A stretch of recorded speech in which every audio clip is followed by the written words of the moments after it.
నీ ఆలోచనలే నీ జీవితాన్ని మార్చేస్తాయి నిజంగా. ఎందుకు అంటే నువ్వు ఇంకొకటితో కంపారిజన్ చేసుకోకపోతే నీకు నువ్వుగా ఎదుగుతావు. ఇంకొక వాళ్ళతో కంపేర్ చేసుకున్నారా, వాడు ఎలా బతుకుతున్నాడు, మనం ఎందుకు బతకలేము? నీకు అతి అతి అతి అతి పెరుగుతుందే తప్పించి కానీ వాళ్ళ నువ్వు బతకలేవు. ఎందుకంటే తనకు తను ఆలోచిస్తున్నాడు కాబట్టి అంత స్థాయికి ఎదిగాడు. నీకు నువ్వుగా ఆలోచించు, తనకన్నా ఇంకా డబల్ అవుతుంది. అది తెలుసుకోండి అందరూ.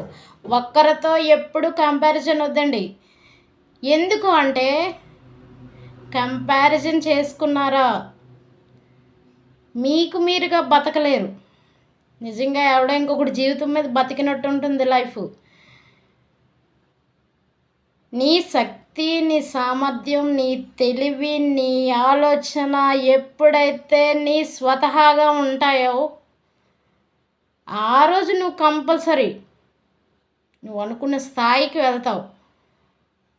నిజంగా తెలుసుకోండి మిత్రమా, ఇది మాత్రం ప్లీజ్ ఎవరితో కంపారిజన్ వద్దు. మన లైఫ్ మనకు చాలు.